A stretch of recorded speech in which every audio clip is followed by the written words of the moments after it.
নমস্কার বন্ধুরা, তাতাই মা বাবা ভ্লগে আপনাদের সকলকে স্বাগত।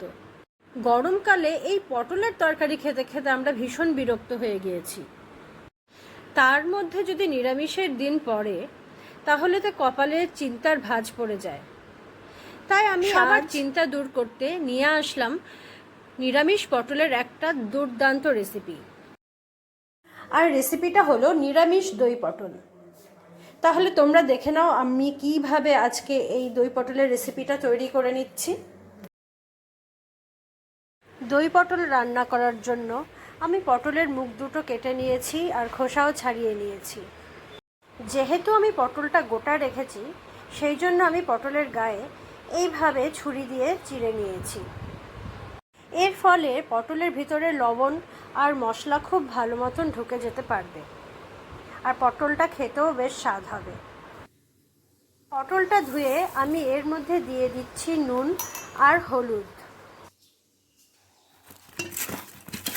নুন হলুদ মাখিয়ে নিচ্ছি, তারপর একটু সময় এভাবেই রেখে দেব। ততক্ষণে আমি তৈরি করে নেব মশলা। আর মশলার জন্য আমি নিয়ে নিচ্ছি কয়েকটা লঙ্কা। লঙ্কাটা আপনারা আপনাদের ঝাল খাওয়ার ক্যাপাসিটি অনুযায়ী নেবেন। তারপরে নিয়ে নিচ্ছি গোটা গরম মশলা, আর নিচ্ছি একটা টমেটোকে টুকরো টুকরো করে কেটে, আর এরই সাথে দিয়ে দিচ্ছি গোটা জিরে। তবে আপনারা চাইলে গোটা জিরের বদলে জিরের গুঁড়োও ব্যবহার করতে পারেন। তারপরে একটু জল দিয়ে মশলাটাকে বেটে নিতে হবে। মশলা বাটা হয়ে গিয়েছে। আমি এখন গ্যাসের মধ্যে কড়াই গরম করে নিয়েছি, আর তার মধ্যে দিয়ে দিচ্ছি কিছুটা সর্ষে তেল। তেল গরম হয়ে গিয়েছে আর তেলটাকে আমি কড়াইয়ের মধ্যে লাগিয়ে দিয়েছি। তারপর আমি ছেড়ে দিচ্ছি লবণ হলুদ মেখে রাখা পটলগুলো। আর পটলগুলোকে আমি এখন আঁচ কমিয়ে ভালো মতন ভেজে নেব। এতে পটলটা বেশ ভালোই নরম হয়ে যাবে। আর পটলটা যখন নরম হয়ে যাবে তারপরে আমি আঁচটাকে বাড়িয়ে নেব আর পটলটাকে একটু লাল লাল করে ভাজবো। দেখতেই পাচ্ছেন পটলটা আমার বেশ নরম হয়ে গিয়েছে, আর আমি আঁচটাকে বাড়িয়ে সেরে পটলটাকে লাল করেও ভেজে নিয়েছি। এখন আমি পটলগুলোকে তুলে রেখে দেব। এবার আমি কড়াইয়ে আরেকটু তেল দিয়ে এর মধ্যে দিয়ে দিচ্ছি শুকনো লঙ্কা, গোটা জিরে আর তেজপাতা ফোড়ন। আমি এরই মধ্যে দিয়ে দিচ্ছি এখন সামান্য চিনি। চিনিটা সম্পূর্ণ অপশনাল, আপনারা চাইলে নাও দিতে পারেন।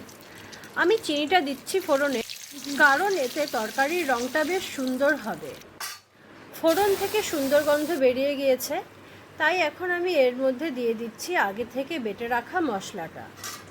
মশলাটা দেওয়ার পরে আমি এর মধ্যে দিয়ে দিয়েছি 1 চামচ হলুদ।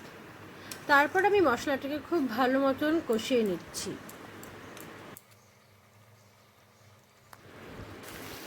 মশলাটা খুব ভালো মতন কষে গিয়েছে, আর দেখতেই পাচ্ছেন মশলার থেকে প্রচুর পরিমাণে তেল রিলিজ করেছে।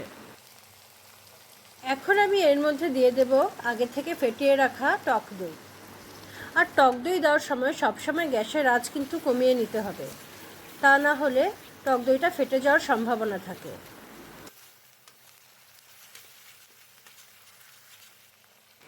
এবার আমি এর মধ্যে দিয়ে দিব ঝোলের জন্য অল্প পরিমাণে জল। তারপর আমি জলের মধ্যে মশলাটাকে খুব ভালো মতন মিশিয়ে নেব আর একটু ফুটতে দেব। যখন জলটা সামান্য ফোটা শুরু করবে সেই সময় আমি এর মধ্যে দিয়ে দিয়েছিলাম স্বাদ অনুসারে নুন ও চিনি। এবার আমি এর মধ্যে দিয়ে দিচ্ছি ভেজে রাখা পটলগুলোকে।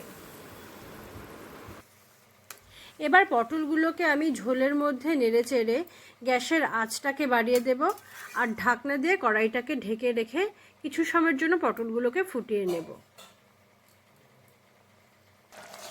ঢাকনা তুলে ফিরে আসলাম কিছু সময় পর। এখন আমি এর মধ্যে দিয়ে দিচ্ছি সামান্য পরিমাণে ঘি। তারপর আমি গ্যাস বন্ধ করে কড়াইটাকে কিছু সময়ের জন্য ঢেকে রেখে দিয়েছি, আর তার কিছুক্ষণ পরে নামিয়ে নিয়েছি একটা পাত্রে। তাহলে বন্ধুরা, আপনারা দেখতেই পেলেন আমি এই নিরামিষ দই পটলের তরকারিটা কত সহজে বাড়িতে তৈরি করে ফেললাম। ভাত, রুটি, পরোটা বা ফ্রাইড রাইস, পোলাওয়ের সাথেও কিন্তু এই তরকারি দিয়ে খুব ভালো মতন খেয়ে নেওয়া যায়। রেসিপিটি ভালো লাগলে আমার চ্যানেলটিকে সাবস্ক্রাইব করে নিও। আজকের মতন এখানেই বিদায় জানালাম।